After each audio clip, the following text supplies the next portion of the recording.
마을 가운데 핑계 없는 무덤은 없다, 그런 말을 여러분 아실 것입니다.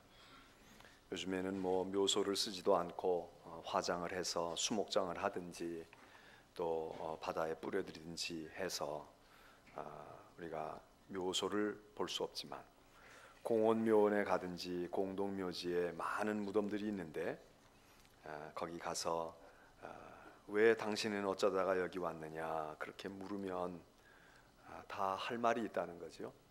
다 죽음에 이를 수밖에 없는 핑계들이 다 있다, 그런 뜻으로 우리가 써온 말들이 있습니다. 사람들은 다 핑계거리가 있게 마련입니다. 정도의 차이는 있지만, 그래서 핑계를 많이 하는 사람도 있고 좀 적게 하는 사람도 있지만, 사실 우리가 그런 핑계를 둘러대면서 세상을 살고 어떤 경우를 모면하고 그럴 때가 종종 있지 않습니까? 성경은 이 핑계에 대해서, 핑계는 게으른 사람의 몫이라는 것입니다. 잠언 26장 13절은 게으른 사람은 핑계를 댄다. 밖에 나가서 일도 좀 해야 되고 뭣도 해야 되는데 뭐라고 말하느냐 하면, 길에 무서운 사자가 있어, 저기 나가면 무서운 강도가 있어, 그리고 핑계를 대고 나가지 않고 그냥 차분히 집안에 있고 그런 변명을 그렇게 한다는 것입니다. 또 핑계는 게으른 자들만 하는 것이 아니라 남을 탓하고 원망하고 세상을 뭐라고 자꾸 시비를 거는 그런 사람들의 몫이기도 합니다. 그래서 자기의 게으름이 있을 때 핑계를 하지만, 남에게서 무언가를 자꾸 돌리고 책임을 전가하고 원망하고 다른 사람들을 물고 들어갈 때 우리가 핑계를 한다는 거죠.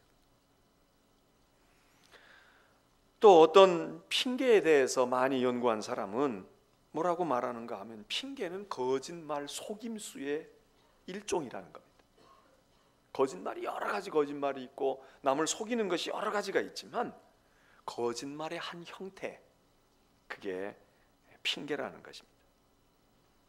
그런데 이런 것들이 다 맞는 이야기지만, 성경은 근본적으로 핑계는 죄와 관계가 있다는 겁니다.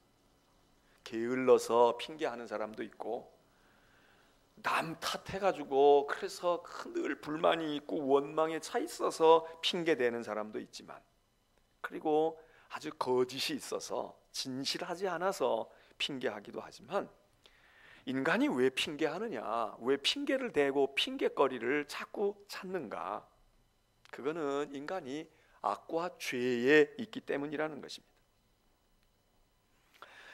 안 믿거나 신앙을 가지지 않는 사람들에게 왜 하나님을 안 믿느냐고, 왜 교회를 안 오느냐고 이렇게 말하면, 그 사람들이 다 이유가 있습니다. 다 핑계거리가 있습니다. 다 난 이래서 못 오고, 난 이래서 못 믿겠고, 난 이래서 안 되겠습니다. 그게 바로 죄라는 것입니다. 다 그럴 만한 이유가 있고 그럴 만한 사정이 있는 것처럼 보이지만, 그래서 핑계는 죄를 짓게 하고, 그리고 핑계하면은 또 다른 죄를 가져오고, 죄를 지으면 또 다른 핑계를 낳고, 이렇게 악순환이 되어져 갑니다. 하나님을 못 믿는 사람들, 못 믿는 이유가 핑계가 다 있고요. 하나님을 안 믿는 사람, 안 믿을 수밖에 없는 다 이유가 있고 나름대로는 명분이 있는데, 그게 핑계라고 로마서 1장 20절에 사도 바울은 이렇게 말하고 있습니다. 이 세상 창조할 때로부터 하나님의 보이지 않는 속성, 곧 하나님의 영원하신 능력과 신성이 이 세상의 모든 우주 만물 속에, 하나님이 지으신 피조물 속에 다 곳곳에 서려 있기 때문에, 우리가 하나님을 못 믿을래야 못 믿을 수가 없고, 하나님을 부인할래야 부인할 수가 없다는 것입니다. 그러니까 우리의 개인 속에 우리의 성품, 우리의 인지 능력, 우리의 어떤 영적인, 창세기에 의할 것 같으면 하나님의 형상, 인간을 하나님의 형상을 따라 지었다고 그러지 않습니까? 그래서 하나님의 형상이 있고 하나님이 주신 우리의 그 어떤 것이 있는데, 그 어떤 요소가 특별히 사람들에게 있어서는 하나님의 형상을 아로새겨 주신 것이 있고, 우리가 살아가고 있는 이 환경과 우주와 세상, 하나님의 피조물 속에는 하나님의 능력과 하나님의 신성이 다 서려 있어서 만물을 보고 자연을 보고 우주를 보면은 우리 마음속에 하나님을 느끼게끔 되어 있다는 겁니다. 예수 믿으세요, 예수는 하나님의 아들이세요, 이런 교리적이고 무슨 복음서에 우리가 어떤 원리를 가지고 말하지 않아도 인간이면 모름지기 인간의 마음속에는 하나님에 대한 경외감이 있게 되고 하나님을 시인하려고 하는 마음이 있고 하나님을 느끼고 감지할 수 있는 것이 있다. 사도 바울은 로마서에 그렇게 쓰고 있습니다. 그래서 뭐라고 말하는가 하면, 그러므로 사람들은 핑계할 수가 없다는 것입니다. 핑계할 수가 없다. 뭐 바빠서 못 믿어요, 뭐가 나는 의심이 생겨서 믿을 수가 없어요, 하나님은 선하신데 왜 이런 일들이 생깁니까? 불합리합니다, 부조리합니다. 그것은 옛날 사람들 그저 미신이 섬겨지고 과학이 덜 발달했던 그런 미개했던 시절에 생겨진 종교는 인간의 사고의 부산물이고 사상의 부산물이고, 뭐가 어떻게 된 것이고, 인간이 종교를 만든 것이고 인간이 신을 만들었지 신이 인간을 만들었다, 그거는 옛날 사람들에게나 통하는 이야기고 오늘 우리에게는 통하지 않습니다. 여러 가지 그럴듯한 이론과 여러 가지 이유를 들어대지만 그 모든 것은 로마서 1장 26절에 의하면, 그래서 하나님을 인정할 수 없고 믿을 수 없다, 다 핑계다. 다 핑계다. 나에게 하나님을 보여주세요, 하나님을 나에게 만지게 해주세요, 그러면 내가 믿겠습니다. 그것도 핑계라는 것입니다. 그러면 세상 사람만 핑계하고 살까요? 우리처럼 오늘 하나님이 계신 것을 인정하고 하나님을 믿고 하나님께 예배할 줄도 아는 우리는 과연 핑계가 없을까요? 오늘 우리들에게도 핑계가 있습니다. 인간은 아주 태초부터 핑계하고 살아왔습니다. 창세기 3장에 보면 아담과 하와 창조하신 하나님의 이야기가 나옵니다. 그리고 1장 2장에 하나님이 사람까지 만드시고 모든 창조의 사역을 완성하셨다, 그렇게 하시고는 3장의 이야기가 뭡니까? 우리가 잘 아는 아담과 하와가 선악과를 따먹었다는 것입니다. 이 얘기는 우리에게 많은 신앙적인 의미와 교훈을 가져다주는 해석을 아주 수없이 많은 해석을 하면서 거기에서 많은 설교의 교훈과 신앙의 의미를 찾는 아주 중요한 본문입니다. 오늘 그 본문에서 우리는 핑계라고 하는 관점에서 생각해 볼 때 인간이 언제부터 핑계했는가? 바로 그때 하나님이 아담과 하와 첫 인간을 만들어 놓으시고 둘을 짝지어 주시고 얼마 되지 않았을 때부터 한 게 핑계였다는 거예요. 그리고 그 핑계는 누구에게 한 핑계입니까? 하나님께 향한 핑계였습니다. 내용을 알지 않습니까? 아담과 하와가 하나님이 따먹지 말라는 선악과를 따먹었습니다. 그래서 하나님께서 그걸 아시고 아담에게 묻습니다. 너 어떻게 해서 선악과를 따먹었냐? 내가 따먹지 말라고 했던 선악과를 너가 어떻게 따먹었냐? 그랬더니 아담이 이렇게 말합니다. 하나님께서 저와 함께 살라고 짝지어 주신 여자, 그 여자가 그 나무의 열매를 저에게 주었기에 제가 그것을 먹었습니다. 이게 아담의 대꾸입니다. 이게 무엇을 얘기하겠습니까? 핑계입니다. 하나님께서 저에게 붙여준 여자 있잖아요. 하나님이 저에게 주신, 제가 여자를 압니까? 저 혼자 세상에 살고 있었잖아요. 잘 살고 있었잖아요. 난 이성이 뭔지도 모르고 그냥 그러려니 하고 살았는데 어느 날 깨어나서 보니까 옆에 뭐가 하나 있는데 하나님이 저보고 같이 살라고, 내 살 중에 살이고 뼈 중에 뼈인 여자를 만들었으니까 너 같이 살라고 그러시지 않았어요. 그래서 제가 그 여자하고 살았는데 이 여자가 사고 쳤지 않습니까? 이 여자가 없었으면은 나는 선악과 안 먹었을 텐데, 이 여자가 내 아내이지만 하나님이 살라고 짝지어 주신 여자. 그리고는 반복해서 그 여자 이렇게 얘기합니다. 그 여자. 어떤 여자? 하와. 어떤 여자? 그 여자. 어떤 여자? 하나님이 지어서 하나님이 원인 제공하신 이 여자가 따먹으라고 했어요. 같이 의기투합해서 살라면요. 그 여자만 그 여자가 아니고요. 아담은 이렇게 얘기합니다. 그 나무의 열매를 저에게 저 여자가 그 여자가 주었기 때문에 그 여자 그 나무 무슨 얘기입니까? 아담이 자기가 심어놓은 나무가 아닙니다. 어디서 수입해가지고 들어온 누가 갖다가 기념식 수해놓은 나무가 아니에요. 그 여자 하나님이 만들어 당신이 만들어 주신 저 여자 그 여자가 나를 이렇게 했듯이 그 나무는 어디에서 온 겁니까? 하나님이 만들어 놓으신 나무라는 거지. 하나님이 에덴 동산에 심어 놓은 그 나무 안 심었으면 안 심어놨으면 내가 그거 먹겠어요? 굳이 그거 안 먹어요. 먹을 게 얼마나 많은데. 근데 그 나무 그 여자 자, 여자에게 핑계를 대고 남자가 여자에게 핑계대고 나무에게 핑계를 댔고요. 하와는 너는 왜 그랬니? 그랬더니 하와는 뱀이 저를 꿰어서 그랬다는 거예요. 그럼 뱀은 어디서 왔습니까? 애완동물로 뭐 브라질에서 사왔습니까? 그 뱀도 하나님이 지어놓은 피조물입니다. 원인이 하나님이 만들어 놓으셨잖아요. 뱀을 아예 안 만들면 우리가 죄 안 짓지요. 선악과 아예 먹지도 말 거면 뭐하러 만들어 놨습니까? 오늘 우리도 그 질문을 잘 하고 있고요. 똑똑한 사람일수록 그 질문하고요. 명석한 사람일수록 그 질문하지 아무것도 모르는 사람은 그렇게 질문할 줄도 모릅니다. 그리고 실제로 이 문제는 성서적으로 신학적으로 아주 아주 다단한 문제입니다. 오늘 그것을 여기서 이론적으로 말씀을 드리려고 하는 것이 아니라 자, 이렇게 핑계한다. 여자 때문에 그랬고 하나님이 만들어 놓으신 나무가 있었고 하나님이 만들어 놓으신 또 다른 피조물이 있었기 때문에 우리가 먹을 수밖에 없지 않습니까? 이렇게 핑계된 아담과 하와의 핑계는 오늘 하나님을 믿지 않는 사람들만, 하나님을 모르는 사람들만, 하나님을 안 믿는 불신앙의 사람들만 핑계하며 사는 것이 아니라 하나님을 믿고 섬기고 있는 오늘 우리들도 핑계가 많다 이거예요.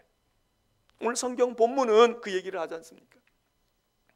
누가복음 14장 오늘 본문의 이야기는 어떤 주인이 어떤 큰 아주 괜찮게 사는 어떤 고귀한 사람이 잔치를 배설하고 초청장을 다 보냈다는 것입니다. 오십시오 오십시오 정중하게 초청장을 이미 보냈습니다. 그리고는 얼마의 시간이 지났을 때 한 사람 한 사람 다 확인을 합니다. 종을 보내서 그분이 오는지 못 오는지 그 사람이 올 건지 못 온지 가서 확인해 보라고. 그래서 오늘 본문은 어떤 큰 대인이 굉장한 사람이 큰 잔치를 배설하고 예정을 하고 그리고 초청장을 보냈는데 그리고 그 초청장에 의거해서 뭐 요즘 같으면 이메일로도 답신할 수 있고 전화로도 회신할 수 있겠지만 이제 종이 가서 다 확인을 하는 과정에 나온 반응이 못 가겠습니다. 아이고 죄송합니다. 이해해 주시기를 바랍니다. 제 사정을 들으시면 충분히 이해가 되실 겁니다. 그러면서 사람들이 다 한결같이 모두 다 사양했다는 것입니다. 바로 그게 핑계라는 거예요. 저도 지난 주에 뭐가 하나 왔다고 제 책상에 갖다가 놨어요. 보니까 국가 조찬 기도회에 오라는 거예요. 대통령께서 참여하시니까 이제 대통령 위해서 나라를 위해서 기도하는 건데 3월 달에 하는데 자 오십시오. 그리고 오는지 못 오는지를 회신해 주십시오. 아무 날까지. 혼자 옵니까? 아니면은 운전을 해주는 사람도 같이 와야 합니까? 다 그거를 이야기하고 그리고 또 올 때 얼마 들고 오라는 거예요. 밥값을 가져가야 되잖아요. 밥 먹어야 되니까 대통령께서 주시면 좋겠지만 그것도 다 세이니까 그러니까 얼마 지참하고 그리고 오십시오. 오늘날도 우리가 누구를 초청하고 나면 회신해 주세요. 준비 때문에 그런데 몇 사람이 오는지 우리가 알아야 되니까 그렇잖아요. 근데 우리가 이걸 잘 안 해요. 우리가 잘 안 한다. 그러니까 내가 준비하는 입장에 들어갈 땐 10명이 오는지 20명이 오는지 감을 잡을 수가 없는 거야. 우리도 이런 거 하잖아요. 안내 어디 가실 분들을 참여할 의사가 있는 분들 차량 때문에 그렇고 뭐 때문에 그렇고 여러분 이거를 잘 표시해 주시는 게 좋습니다. 이걸 준비하는 분들은 굉장히 중요해요. 왜? 인원도 가늠해야 되지 음식도 가늠해야지. 이걸 잘 못하면 다 교회에서도 이게 적게 와가지고 모자라면 또 그게 난리니까 어림짐작하기도 힘들고 해놨다가 음식이 남고 이거 다 낭비고 국가도 그런 손해잖아요. 그러니까 그게 해야 돼. 근데 여기도 말해요. 이 사람들이 응답을 잘 안 했든지 아니면 그 당시에는 뭐 전화가 없으니까 이제 일일이 확인하러 오겠지. 그래서 이제 종들이 확인하러 가서 확인을 받았는데 올 사람이 없다는 거야. 아무도 없습니다. 주인에게 와서 보고합니다. 성경이 말해요. 다 일치하게 사양하여, 다 한 마음으로 사양하여. 이 얘기는 좋게 얘기해서 사양이지만 나쁘게 얘기하면 이건 핑계입니다. 다 핑계거리가 있다 이거예요. 그래서 난 못 가겠습니다. 근데 이 핑계가 무지막지한 것이 아닙니다. 우리가 들어보면 다 그럴 만한 것입니다. 다 이해가 될 만한 것이고, 아 그래, 고개가 수그려지고 끄떡일 수 있는 것입니다. 한 사람이 말하기를 나는 밭을 샀다 이거예요. 나 엄청난 돈을 들여서 투자를 해가지고 뭐 샀는데 내가 그 밭에 나가봐야 된다고. 내가 가서 그 밭을 검증해 봐야 돼. 이게 등기가 제대로 되어 있는지 어떻게 되어 있는지 내가 가야 되겠으니. 하필 그게 그날이네요. 그러니 나 어려우니까 나를 좀 이해해 주십시오. 거기 내 전 재산이에요. 내 퇴직금 다 걸었어요. 내가 지금 대출 받아가지고 지금 집을 담보로 하고 그거 한 건데 내가 그걸 소홀히 할 수가 없지 않습니까? 한 사람은 이야기하기를 나는 소를 샀는데 소가 5결이나 있는데 한 필도 아니고 말이야 5결이나 사가지고 여기에 내가 모든 걸 걸고 내 새 사업 시작하려고 하는데 이 소란 놈 지금 말이죠 검증해가지고 유효기간이 일주일밖에 안 남았는데 그동안에 뭐가 이상이 있는지 없는지 병들었는지 아닌지 이걸 확인해가지고 그래야 보상을 받든지 반환을 하든지 쓸 것인지. 그래서 내가 너무 바빠요. 그러니 이해해 주시고 나를 용서해 주시길 바랍니다. 또 한 사람이 얘기하잖아요. 나 결혼해서 신혼인데요. 그런데 당신도 이해하시지 않겠어요? 제가 10년 살았다면 몰라요. 신부를 놔두고 어떻게 하겠습니까? 그러니 특별히 양해해 주시고 제 불찰을 용서해 주시고 이해해 주시기 바랍니다. 여러분, 핑계라는 게 말이죠, 다 그럴듯합니다. 다 나름대로 보면 우리가 이 핑계를 듣고 어떻게 잔치자리에 너 음식 차려놨는데 안 와서 먹어? 이렇게 생각하면 이 사람이 속 좁은 사람이죠. 이 사람이 통이 좁은 사람이죠. 근데 여기 성경이 누가복음에 얘기하는 이 주인이 누구겠습니까? 이 예수님의 비유 가운데 나타나는 주인이 말이야, 큰 주인이 큰 잔치를 배설을 하고 그리고 사람들을 오라고 청했다. 그리고 올 사람들도 그냥 마구잡이로 한 게 아니라 정식으로 초청장을 한 달 전, 2달 전에 보냈어. 그리고 이 자리에 와달라고 그렇게 했다. 이 얘기는 하나님의 초청 아닙니까? 우리 주님의 초청 아닙니까? 그런데 못 가겠다고, 안 가겠다고, 사정이 있다고. 제3자인 우리가 볼 때는 충분히 이해가 되는 것입니다. 충분히 그럴 수 있겠다. 결혼이 얼마나 중요해. 일생에 한 번 하는 건데, 아 퇴직금을 다 털어가지고 제2의 창업을 지금 하려고 그러는데 거기 올인해야지, 거기 신경 쓰고 거기 해야지. 할 일이 얼마나 많겠어. 다 일리가 있고요, 다 중요한 것 같아요. 세상적인 관점에서 보면은 모든 세상 사람들은 다 그 사람들 편일 수 있어요. 야, 그 주인 너무 야박하게 그러잖아. 근데 이 주인이 화가 났다는 거예요. 이 주인이 격분했다는 거예요. 화가 나가지고. 그래서 그 종들에게 그래? 그러면 바꿔야지. 저기 나가서 말이야, 초청장을 정식으로 띄우지 않은 사람들을 다 불러다 드려. 누구든지 상관없다. 옷을 입었든 안 입었든 나하고 가깝든 안 가깝든 상관없어. 다 불러들여 잔치자리에 참여시키라고.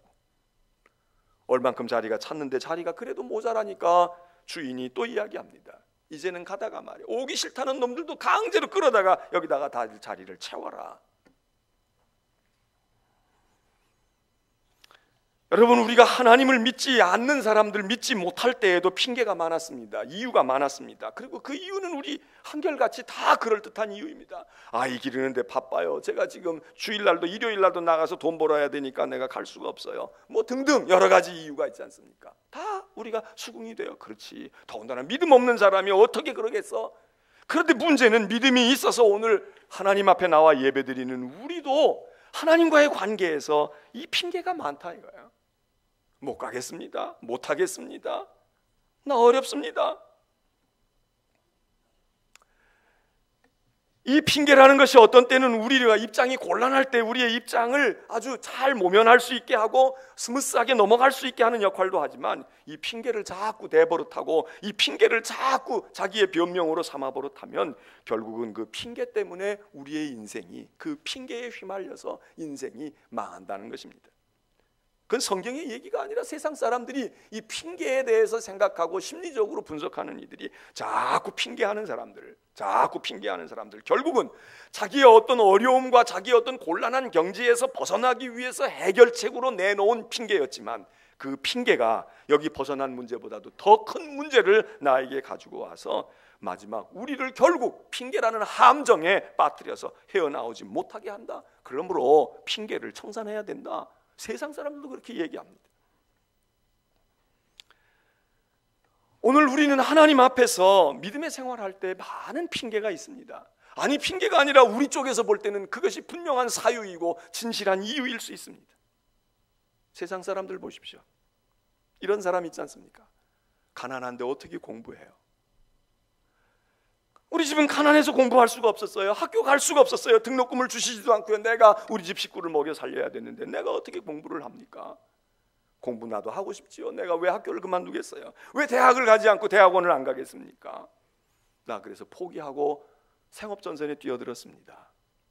우리가 다 고개를 숙입니다. 수그려 끄하여 그럴 수 있겠다. 희생이 컸구나. 근데 말이죠, 세상에 똑같은 여건 속에서 어떤 사람 가운데는 이렇게 말하는 사람이 있습니다. 나는요, 우리 집이 가난했습니다. 우리 아버지가 아무것도 내 손에 쥐어진 게 없습니다. 나는 인맥이 좋지도 않았습니다. 그래서 나는 공부밖에 할 수 없었습니다. 공부가 아니면 내 살 길이 보이지가 않았어요. 어떻게 해서든지 내가 공부해서 지식도 얻어야 되겠고, 내가 학위라도 얻어야 되겠고, 내가 어떻게 해서든지 그렇게 해야만 내가 내 가족도 살리겠고, 나도 살겠고, 내 신분도 향상할 수 있을 것 같고, 우리 집안이 가난의 굴레에서 벗어날 수 있을 것 같아. 내가 돈 있으면 왜 공부해요? 돈 가지고 장사하지요. 돈 가지고 내가 편안하게 하지요. 돈이 없어요. 힘도 없어요. 인맥도 없어요. 그러므로 나는 오로지 내 머리 가지고, 그리고 난 공부할 수밖에 없었어요. 그리고 공부한 사람들 있잖아요. 그 사람들 가운데 물론 가족을 내팽긴 사람도 덜어 있을지 모르지만, 그러나 결국 그들이 가족을 구출하고 가족을 위해서 포기하고 싶고, 여러분 공부해 보신 분들 알지만 공부가 쉽습니까? 공부 쉬운 건 아닙니다. 남보다 더 잘하려면 그건 또 더 어려운 것입니다. 그런데 내가 공부를 할 수밖에 없어요. 나 아무리 봐도 누가 돈 갖다 주는 사람이 있는 것도 아니고, 나 저절로 취직해 줄 사람이 있는 것도 아니고, 누구 나 같은 사람을 시집장가 들어서 데려가서 말이야 대리사위 또는 좋은 며느리로 나 삼을 수도 없고, 나는 공부에 목을 맵니다. 누가 핑계하고 있는 것입니다. 많은 사람들이 요즘에 도처에 죽어갑니다. 그 사람들은 이야기합니다. 죽을 수밖에 없다는 거예요. 난 죽을 수밖에 없어요. 내가 어떻게 살아요? 무슨 힘으로 살아요? 그런데 어떤 사람들 가운데 이런 사람이 있어요. 죽을 수도 없다는 거야. 죽을 수도 없다. 내가 죽을 수만 있으면 난 죽었어요. 10번도 죽었을 거예요. 죽을 힘도 없어요. 죽을 힘도 없어요. 죽을 자유도 없어요. 자, 사지가 다 마비가 되어 있고 목 이상만, 눈만 껌뻑거리고 살아있는 사람 살고 싶겠습니까? 죽고 싶겠죠. 칼이 있으면 그거 될 수도 있는데, 칼이 보여도 집을 수도 없어. 죽을 힘도 없어. 죽을 수 없어. 나도 제발 죽었으면 좋겠어요. 내가 이 꼴을 하고 사느니. 죽을 힘도 없어서 못 죽는 사람도 있습니다. 그런데 죽을 힘이 있는데 왜 못 사냔 말이에요.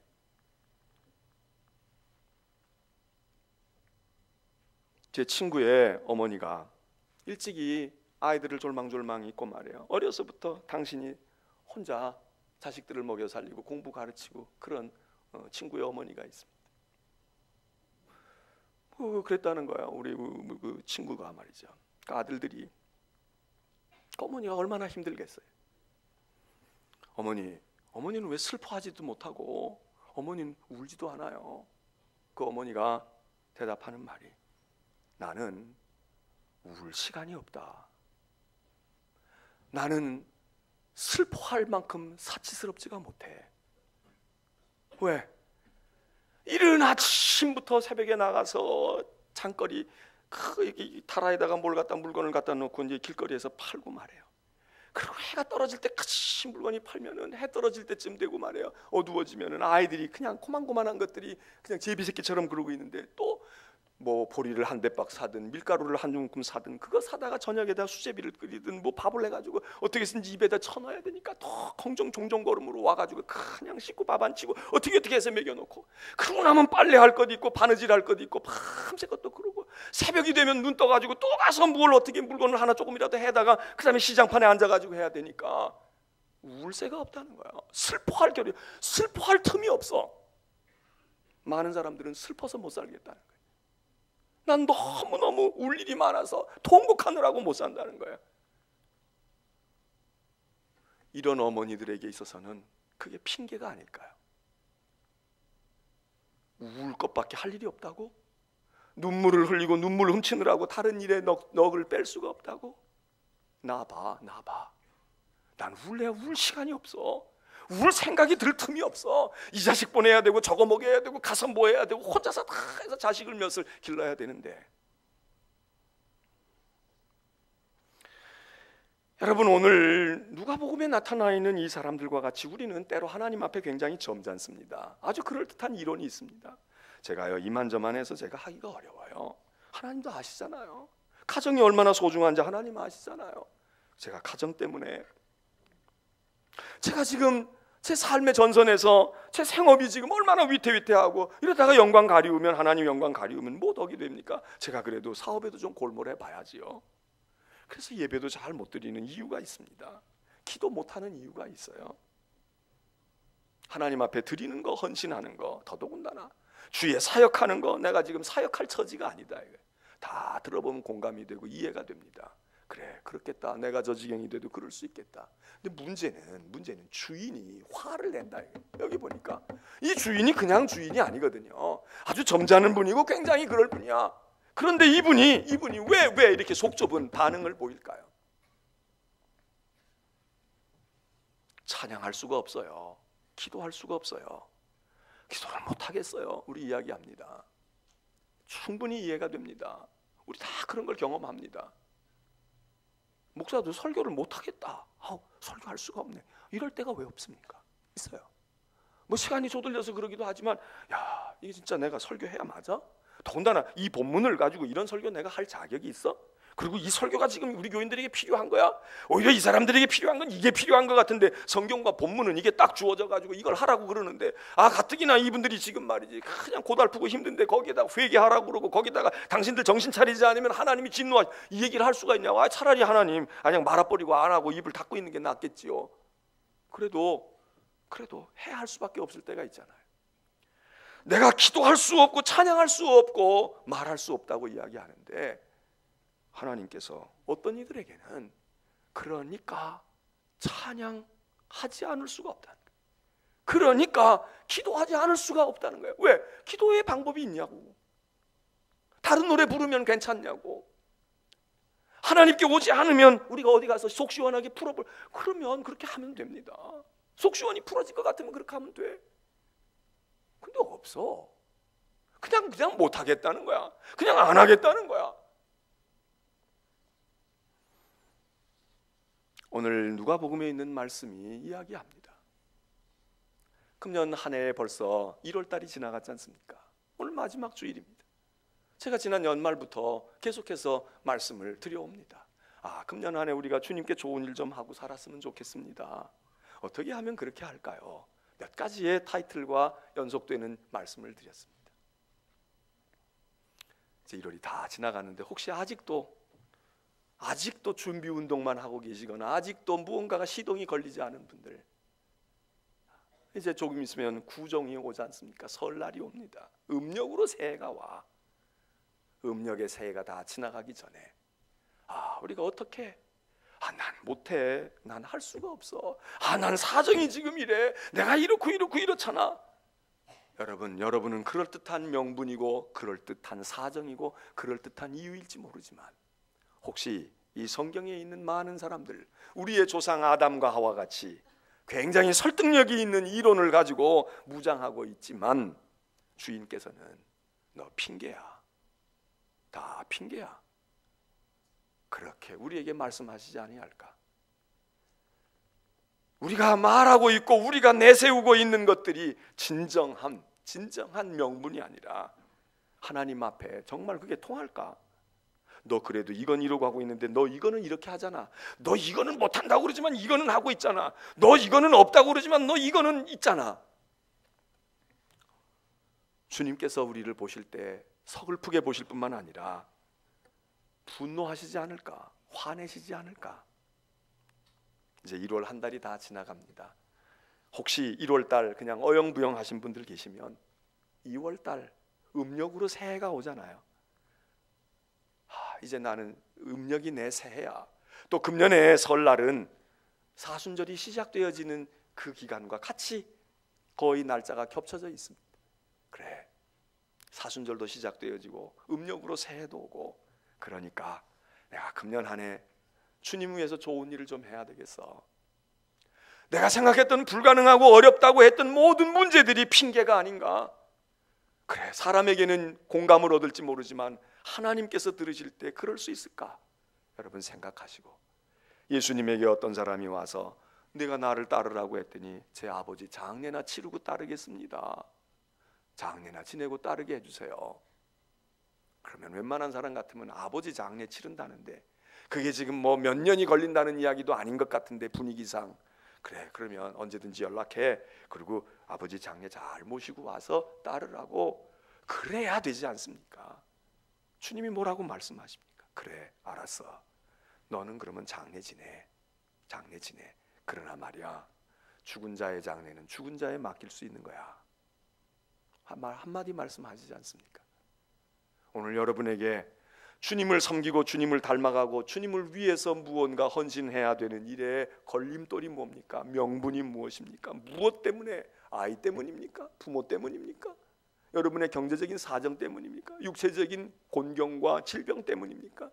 아니면 교회 분위기 때문입니까?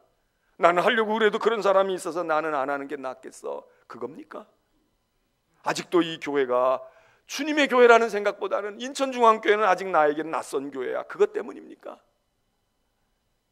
오늘 주님께서 뭐라고 말씀하실까? 너 핑계 아니야? 너 핑계 아니야? 한번 기억하시고 여러분의 신앙에 좀 더 새로운 그런 의욕과 열심과 충성을 가지시기를 주의 이름으로 부탁합니다. 찬송하겠습니다.